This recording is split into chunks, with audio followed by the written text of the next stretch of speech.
Hi everyone, ഏവർക്കും ഹാജാസ് ക്ലാസ്സസിലെ മെം സീരീസിലേക്ക് സ്വാഗതം.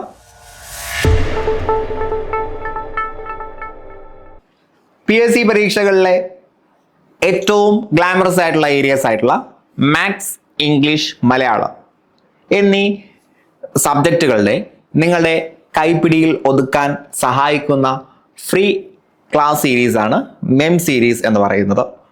മെം സീരീസിലെ ഇംഗ്ലീഷ് 9ാം ക്ലാസ്സിലെ 9ാമത്തെ ക്ലാസ്സിലേക്ക് കടക്കുകയാണ്. അപ്പോൾ ഇതിനകം തന്നെ 8 ക്ലാസ്സുകൾ നമ്മൾ ചെയ്തിട്ടുണ്ട്. എല്ലാം PYQs തന്നെ ആയിരുന്നു. അപ്പോൾ അത് കാണാത്ത ആളുകൾ അതുകൂടി കണ്ട് കൃത്യമായിട്ടും മനസ്സിലാക്കുക. നമ്മുടെ ഹാജാസ് ക്ലാസ്സസിൻ്റെ യൂട്യൂബ് ചാനലിലെ പ്ലേലിസ്റ്റ് പരിശോധിച്ചാൽ നിങ്ങൾക്കത് ലഭ്യമാക്കുന്നതാണ്. സോ ഞാൻ ക്ലാസ്സിലേക്ക് കിടക്കുകയാണ്. 2024 ഡിഗ്രി നിലവാരത്തിലുള്ള ഡിഗ്രി പ്രിലിംസിലെ 2ാം ഫേസിൽ നടന്ന ചോദ്യങ്ങളാണ് ഇവിടെ തരുന്നത്. What is the term for excessive use of words? ഇവിടെ 11 എന്ന ചോദ്യം ചിലപ്പോൾ ഈ ക്ലാസ് മാത്രമായിട്ട് കാണുന്നവർക്ക് സംശയം തോന്നും.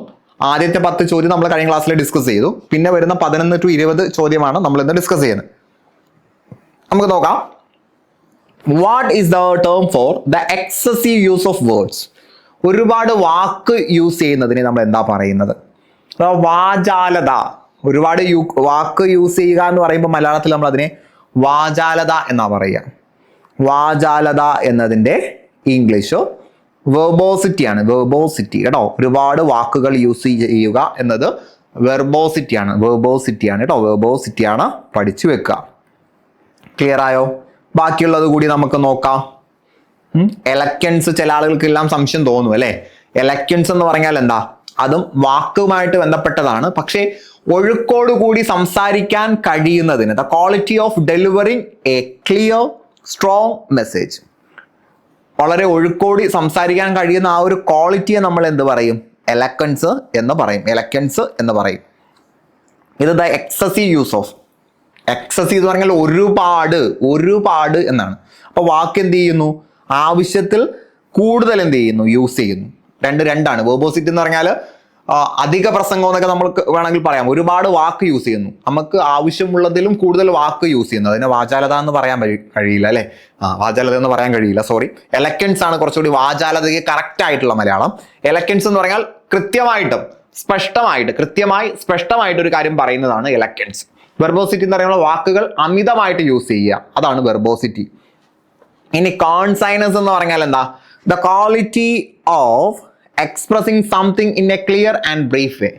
ഒരു കാര്യം വളരെ വ്യക്തമായി ചുരുക്കി പറയുക.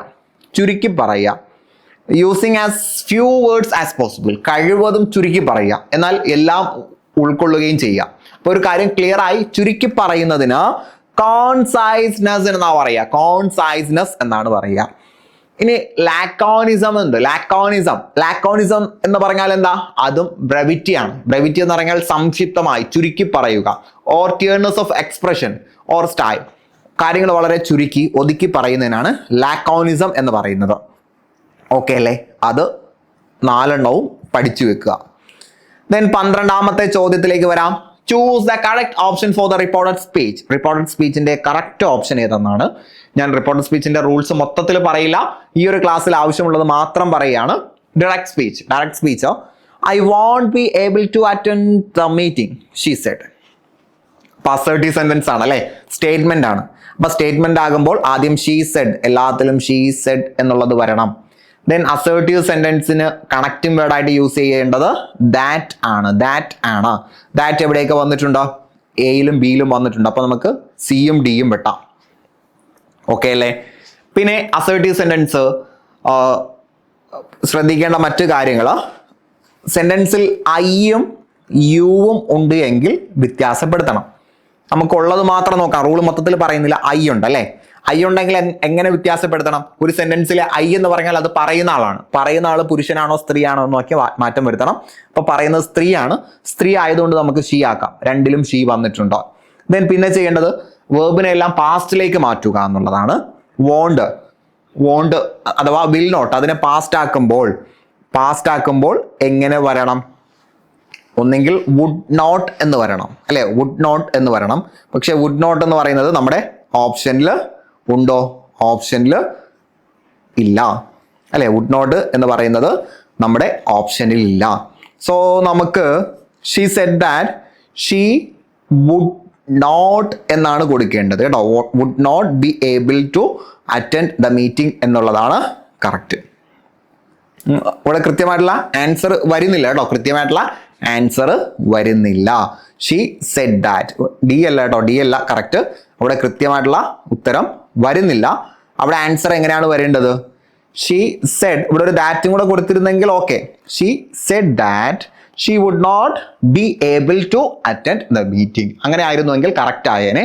അപ്പൊ തന്നിരിക്കുന്നതിൽ കുഴപ്പമില്ലാത്ത ആൻസർ ഡി ആണ്. പക്ഷെ ഡി വന്നാൽ അത് ഡിലീറ്റ് ആവും കേട്ടോ. ഡി ഒരിക്കലും ആൻസർ ആയിട്ട് വരില്ല.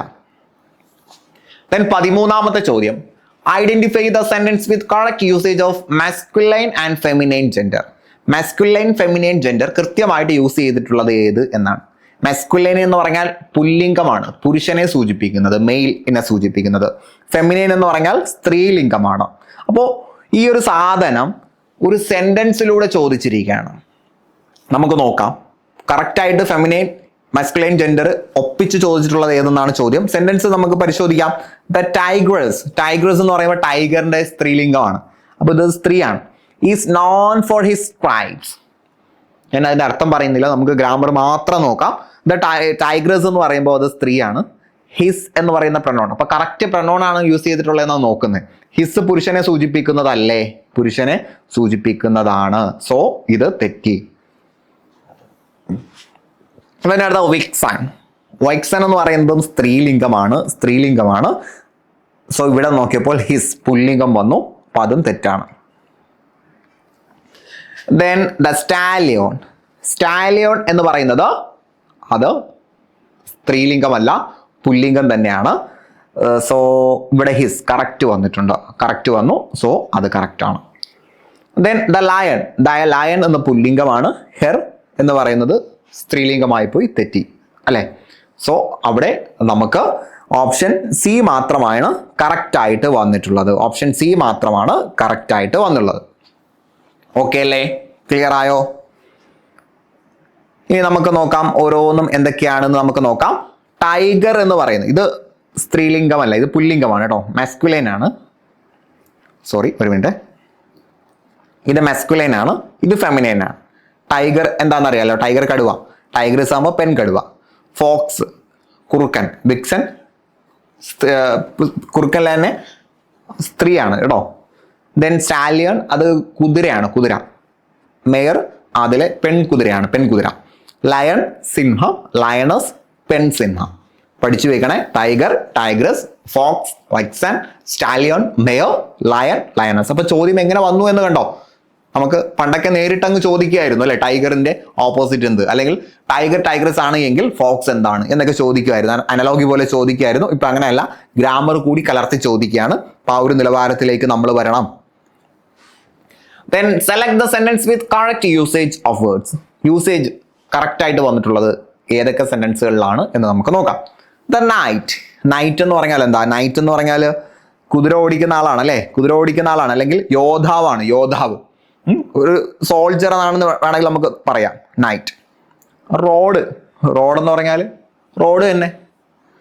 The knight rode his horse എന്ന് പറയുമ്പോൾ തെറ്റാണ്, തെറ്റാണ്.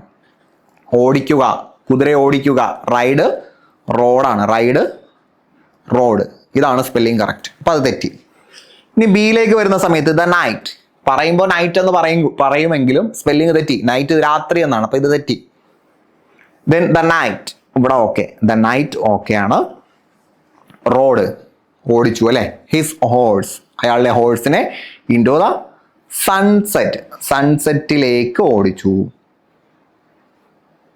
വലിയ പ്രശ്നമില്ല. ഇനി ഓപ്ഷൻ ഡിയിലേക്ക് വരുന്ന സമയത്ത് the knight rode his horse into the sunset. ഏതാണ് ഉത്തരം? ഇവിടെ നമ്മുടെ ഓപ്ഷൻസ് എന്ത് ചെയ്തു? ഓപ്ഷൻസ് ഡിലീറ്റ് ചെയ്തു. കാരണം ഇവിടെ night road, road RODE road എന്ന് പാസ്റ്റ് ആക്കി പറഞ്ഞുവെങ്കിലും ഇറ്റാക്കാനുള്ള കാരണം ഇതൊരു പ്രയോഗമാണ്, ഇതൊരു ഫ്രേസ് ആണ് കേട്ടോ, ഇതൊരു ഫ്രേസ് ആണ്. സൺസെറ്റ് എന്ന് എഴുതുമ്പോൾ സ്പേസ് കൊടുക്കാതെ സൺസെറ്റ് എന്നാണ് എഴുതേണ്ടത്. സൺസെറ്റ് സ്പേസ് കൊടുക്കാൻ പാടില്ല. അതാണ് ഇവിടെ തെറ്റിപ്പോയത്. സൺസെറ്റ് എന്ന് അവിടെ ഒരു ഗ്യാപ്പ് കൊടുക്കരുത്. സൺസെറ്റ് എന്ന ഒറ്റ വേർഡായിട്ടായിരുന്നു വരേണ്ടത്. അതിന് അർത്ഥം വരുന്നത് the knight rode his horse into the setting sun. അസ്തമിച്ചുകൊണ്ടിരിക്കുന്ന സൂര്യന്റെ നേരേക്ക്, അല്ലെങ്കിൽ സൂര്യൻ അസ്തമിച്ചുകൊണ്ടിരിക്കുന്ന സമയത്ത് യോദ്ധാവ് കുതിര ഓടിച്ചു പോയി എന്നുള്ളതാണ്. അല്ലെങ്കിൽ അസ്തമയ സൂര്യനിലേക്ക് യോദ്ധാവ് എന്ത് ചെയ്തു? അവന്റെ കുതിര ഓടിച്ചു എന്നാണ്. അപ്പൊ ഏത് തന്നെ ആയിരുന്നാലും സൺസെറ്റ് എന്ന് എഴുതുമ്പോൾ സ്പേസ് കൊടുക്കാൻ പാടില്ല. വളരെ മൈന്യൂട്ട് ആയിട്ടുള്ള ഒരു സാധനം നമുക്കറിയോ എന്ന് ചോദ്യകർത്താവ് ചെക്ക് ചെയ്തു. ചോദ്യകർത്താവ് തന്നെ അതിനകത്ത് വീണുപോയി, അല്ലേ? വീണ്ടും ഞാൻ പറയുന്നു, ഓപ്പറേഷൻ സക്സസ്, പക്ഷേ പേഷ്യൻ്റ് നമ്മളെ വിട്ടുപോയി. ദെൻ 15ാമത്തെ ചോദ്യത്തിലേക്ക് വരാം. Which sentence uses correct comparative degree? Comparative degree correct ആയിട്ട് യൂസ് ചെയ്തിട്ടുള്ളത്. കഴിഞ്ഞ ക്ലാസ്സിൽ ഞാൻ കമ്പാരിറ്റീവ് ഡിഗ്രിയെ കുറിച്ച് പറഞ്ഞിരുന്നു, എന്നാലും ഞാൻ അത് മാത്രം ഒന്ന് പറയാം. കമ്പാരിറ്റീവ് ഡിഗ്രി എന്ന് പറഞ്ഞാൽ ഒന്നിനേക്കാൾ മറ്റൊന്ന് ചെറുത് അല്ലെങ്കിൽ വലുത് എന്ന് പറയുക. ഒരു കാര്യം മറ്റൊന്നിനോട് കമ്പയർ ചെയ്ത് പറയുന്ന സാധനമാണ് കമ്പാരിറ്റീവ് ഡിഗ്രി. കമ്പാരിറ്റീവ് ഡിഗ്രിയിൽ ഒരു ദാൻ ഉണ്ടാകും, അല്ലെ? ദാൻ ഉണ്ടാകും. ഇവിടെ എല്ലാം ദാൻ വരുന്നുണ്ട്. പിന്നെ നമുക്കറിയാവുന്ന സാധനം, കമ്പാരിറ്റീവ് ഡിഗ്രിന് മുന്നിൽ വരുന്ന സാധനം സ്മോളർ, ലാർജർ, അവസാനം ഒരു ER വരുന്ന സാധനമായിരിക്കും. ഇവിടെ നോക്കിയാൽ ഫാസ്റ്റർ, രണ്ട് സ്ഥലത്തും ER ഉണ്ട്, ബാക്കിയെല്ലാം നമുക്ക് വെട്ടാം.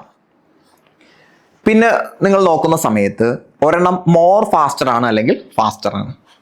ഒന്നെങ്കിൽ മോർ ഫാസ്റ്റ് എന്ന് പറയണം, അല്ലെങ്കിൽ ഫാസ്റ്റർ എന്ന് പറയണം. രണ്ടും കൂടെ ഒരുമിച്ച് പറ്റില്ല, അല്ലേ?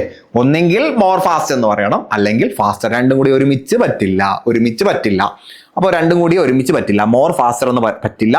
എന്ത് പറയാം? ഫാസ്റ്റർ ദാൻ എന്ന് പറയാം. സാധാരണഗതിയിൽ കമ്പാരിറ്റീവ് ഡിഗ്രിയിൽ നമ്മൾ മോർ ചേർക്കാം, ചിലപ്പോൾ മോസ്റ്റ് ചേർക്കാം. അങ്ങനെ ചേർക്കാൻ പറ്റുന്നത് എവിടെയാണെന്നറിയോ? ചില സാധനങ്ങളെ നമുക്ക് എന്ത് പറയാൻ പറ്റില്ല, ഫാസ്റ്റസ്റ്റ്, സ്മോളസ്റ്റ് എന്ന് പറയുന്നത് പോലെ അവസാനം ഒരു ER ചേർക്കാൻ പറ്റില്ല. ഇപ്പൊ വണ്ടർഫുള്ളർ, വണ്ടർഫുള്ളസ്റ്റ് എന്ന് പറയാൻ പറ്റില്ല. അപ്പോൾ നമ്മൾ കമ്പാരിറ്റീവ് ആണെങ്കിൽ മോർ വണ്ടർഫുൾ എന്ന് ചേർത്ത് കൊടുക്കും, മോർ വണ്ടർഫുൾ. ഇനി വണ്ടർഫുള്ളസ്റ്റ് എന്ന് പറയില്ല, മോസ്റ്റ് വണ്ടർഫുൾ എന്ന് ചേർത്ത് കൊടുക്കും. അപ്പൊ നമുക്ക് മോറും മോസ്റ്റും ചേർക്കുന്നത് ഒരു നൗണിനെ നേരിട്ട് അങ്ങോട്ട് എസ്റ്റ് അവസാനം ചേർക്കാൻ പറ്റിയില്ല എങ്കിൽ അവിടെ നമുക്ക് അതിന് മുന്നിൽ മോറും മോസ്റ്റും കൊടുക്കാം. ഒരു നൗണിൽ രണ്ടും കൂടി ഒരുമിച്ച് കൊടുക്കാൻ പാടില്ല. മോർ ഫാസ്റ്റർ എന്ന് ഒരിക്കലും പറയാൻ പറ്റില്ല. മോർ ഫാസ്റ്റ് എന്ന് പറയുന്നത് കൊണ്ട് വിരോധമില്ല, അത്രമാത്രം. ഓക്കെ അല്ലേ? സോ ഓപ്ഷൻ സി ആണ് കറക്റ്റ് ആയിട്ടുള്ളത്. ദെൻ അടുത്ത വീണ്ടും ഒരു ഇഡിയമിലേക്ക് വരികയാണ്. To spill the beans. Beans എന്ന് വെച്ചാൽ പയർ, അല്ലേ? ബീൻസ് സ്പില്ല് ചെയ്യുക, അല്ലെങ്കിൽ തുപ്പുക, അല്ലെങ്കിൽ എറിയുക എന്നൊക്കെ പറയുമ്പോൾ എന്താ പറയുക? ടു സ്പിൽ ദ ബീൻസ് എന്ന് പറഞ്ഞാൽ ടു റിവീൽ എ സീക്രറ്റ് എന്നാണ്. ഒരു രഹസ്യം അറിയാതെ നമ്മുടെ വായിൽ നിന്ന് വീണു പോവുക. ടു സ്പിൽ ദ ബീൻസ്, രഹസ്യം അറിയാതെ വായിൽ നിന്ന് വീഴുന്നതിനാണ് ടു സ്പിൽ ദ ബീൻസ് എന്ന് പറയുന്നത്. പഠിച്ചു വെക്കുക. Then choose the correct sentence with proper use of the verb. Verb correct ആയിട്ട് യൂസ് ചെയ്തത് എവിടെ എന്നാണ് ചോദ്യം. ഓപ്ഷൻസിലേക്ക് നമുക്ക് വരാം. ഫാൾ എന്ന വേർബാണ് എല്ലായിടത്തും വന്നിട്ടുള്ളത്, അല്ലേ? ഫാൾ എന്നുള്ള വേർബാണ് എല്ലാ സ്ഥലങ്ങളിലും വന്നിട്ടുള്ളത്. ഫാൾ എന്നതിൻ്റെ V2 എന്താണെന്ന് അറിയുമോ? ഫാൾ ഫെല്ലാണ്, അല്ലേ? ഫാൾ ഫെല്ലാണ്. അതൊക്കെ ഫാൾ ഫെൽ. നമുക്ക് നോക്കാം. The child fallen asleep during the movie. ഇത് ഫാളിന്റെ V3 ആണെന്നിരിക്കട്ടെ. V3 ഒരിക്കലും ഒറ്റയ്ക്ക് വരില്ല. V3 ഒരിക്കലും ഒറ്റയ്ക്ക് വരില്ല. ഒന്നെങ്കിൽ ഹാസ് വേണം, അല്ലെങ്കിൽ ഹാവ് വേണം, അല്ലെങ്കിൽ ഹാഡ് വേണം. നിങ്ങൾ എവിടെ നോക്കിയാലും V3 ഒരിക്കലും ഒറ്റയ്ക്ക് വരില്ല. ഒന്നെങ്കിൽ ഹാസ്, ഹാവ്, ഹാഡ് വേണം കേട്ടോ. ഒന്നെങ്കിൽ ഹാസ്, ഹാവ്, ഹാഡ്. വേറെ എന്തെങ്കിലുമൊക്കെ വേണമെന്ന് അത് നമുക്ക് പിന്നെ നോക്കാം. ഹാസ്, ഹാവ്, ഹാഡ് ഏതെങ്കിലും ഒന്ന് എങ്കിലും മിനിമം വരണം. അതുകൊണ്ട് അത് വെട്ടാം. ഇനി ദ ചൈൽഡ് ഫെല്ല് കുഴപ്പമില്ല. V2 ഒറ്റയ്ക്ക് വരും. ഫാളിങ് ഒറ്റയ്ക്ക് വരില്ല. തൊട്ട് മുന്നേ ആം, ഈസ്, ആറ്, വാസ്, വെയർ, വിൽ ബി, ഇത് ഏതെങ്കിലും ഒന്ന് തുടക്കത്തിൽ വരണം, അല്ലാതെ ഒറ്റയ്ക്ക് ആള് വരില്ല. ദെൻ ഫാൾഡ് തെറ്റാണ്. ഫാൾഡ് എന്നല്ല, ഫെൽ എന്നാണ് വരേണ്ടത്. അപ്പൊ നമുക്ക് ഫാൾ എന്നതിന്റെ V2 അറിയാമോ എന്നാണ് ചെക്ക് ചെയ്തിട്ടുള്ളത് കേട്ടോ. അപ്പൊ പഠിച്ചു വെക്കുക. PSC സ്ഥിരം ചോദിക്കുന്ന സാധനമാണ് ഫാളിന്റെ V2 ഫെൽ ആണ് എന്ന് മനസ്സിലാക്കി വെക്കുക. മനസ്സിലാക്കിയില്ലേ? ദെൻ എല്ലാവർക്കും ഇഷ്ടമുള്ള ഒരു ഏരിയയിലേക്ക് വരാം. ടാഗ് ക്വസ്റ്റ്യൻ അഥവാ ക്വസ്റ്റ്യൻ ടാഗ്. ഒരു സ്റ്റേറ്റ്മെന്റ് പറയുകയും ആ സ്റ്റേറ്റ്മെന്റ് ശരിയാണോ എന്ന് ചെക്ക് ചെയ്യാൻ വേണ്ടി ഒരു വാൽ കഷ്ണം പോലെ ഒരു ചോദ്യം കൊണ്ടുവരികയും ചെയ്യുന്നതിനാണ് question tag. Rebecca rarely eat sweets. Rebecca അങ്ങനെ സ്വീറ്റ്സ് കഴിക്കാറില്ല എന്നാണ്. റെയർലി വന്നാൽ നെഗറ്റീവ് മീനിങ് ആണ്. അപ്പോൾ റെബേക്ക സ്വീറ്റ്സ് കഴിക്കാറില്ല. ക്വസ്റ്റ്യൻ ടാഗ് ആക്കുന്ന സമയത്ത് ക്വസ്റ്റ്യൻ ടാഗ് എപ്പോഴും ഒരു ഓക്സിലറി വെർബും പ്ലസ് പ്രോനോൺ, ഒരു ഓക്സിലറി വെർബും പ്രോനോണും ചേർന്നതായിരിക്കും. അപ്പോൾ ഏത് ഓക്സിലറി കൊടുക്കണം, പ്രോനോൺ കൊടുക്കണം എന്നതാണ് നമ്മൾ പഠിക്കേണ്ടത്. ഓക്സിലറി വെർബ് കൊടുക്കേണ്ടത് അവിടെ തന്നിരിക്കുന്ന ഓക്സിലറി ഉണ്ടെങ്കിൽ അതേപോലെ കൊടുക്കുക. ഇനി V1 ലും V2 ലും ഓക്സിലറി പ്രത്യക്ഷത്തിൽ കാണില്ല, പക്ഷെ അതിന്റെ ഉള്ളിൽ കാണും. ഇവിടെ V1 ആണ് ഈറ്റ്സ്. ഈറ്റ്സ് ആണെങ്കിൽ അതിന്റെ ഉള്ളിൽ എന്തുണ്ട്? ഡസ് ഉണ്ട് എന്നാണ്. ഡസ്. അപ്പൊ നമ്മൾ ഡസ് പുറത്തെടുക്കുന്നു. ഓപ്ഷനിൽ ഇവിടെ ഡസ് ഷീ ഉണ്ട്, ഇവിടെ ഡസ് നോട്ട് ഷീ ഉണ്ട്. അപ്പൊ ബിയും സിയും വെട്ടാം. പിന്നെ ഇവിടെ റെയർലി സെമി നെഗറ്റീവ് വേർഡാണ്. കാണുമ്പോൾ നെഗറ്റീവ് അല്ലെങ്കിലും ആള് നെഗറ്റീവ് ആണ്. അപ്പൊ നെഗറ്റീവ് ആണെങ്കിൽ ഇവിടെ പോസിറ്റീവ് ആക്കണം. അപ്പൊ ഡസ് ഷീ ആണ് നമുക്ക് വേണ്ടത്. ഓപ്ഷൻ എ ആണ് നമുക്ക് വേണ്ടത്. അപ്പൊ നമുക്ക് ഉത്തരം കിട്ടിക്കഴിഞ്ഞു, ഓപ്ഷൻ എ. ദെൻ 19ാമത്തെ ചോദ്യത്തിലേക്ക് വരാം. What term describes the deliberate systematic extermination of a national, racial, political or cultural group? ഒരു ദേശീയ അല്ലെങ്കിൽ ഒരു വംശീയ, രാഷ്ട്രീയ, സാംസ്കാരിക വിഭാഗത്തെ വളരെ കരുതിക്കൂട്ടി പുറത്താക്കുന്നതിന് എന്ത് പറയും? അല്ലെങ്കിൽ ഉന്മൂലനം ചെയ്യുക, ഒരു വംശത്തെ അല്ലെങ്കിൽ ഒരു ദേശത്തെ അല്ലെങ്കിൽ ഒരു സാംസ്കാരിക സംഘത്തെ പുറത്താക്കുന്നതിനെ എന്ത് പറയും എന്ന് ചോദിച്ചാൽ ജനോസൈഡ് ആണ് കേട്ടോ. ജനോസൈഡ്. ഈ സൈഡിൽ അവസാനിക്കുന്നത് CID, സൈഡിൽ അവസാനിക്കുന്നത് ആക്ട് ഓഫ് കില്ലിംഗ് ആണ്. ആക്ട് ഓഫ് കില്ലിംഗ് അല്ലെങ്കിൽ നശീകരണ പ്രവൃത്തിയാണ്. അപ്പോൾ ഒരു വംശത്തെ ഉന്മൂലനം ചെയ്യുക, വംശഹത്യ എന്നാണ് ജനോസൈഡ് എന്നതിന്റെ മീനിങ്.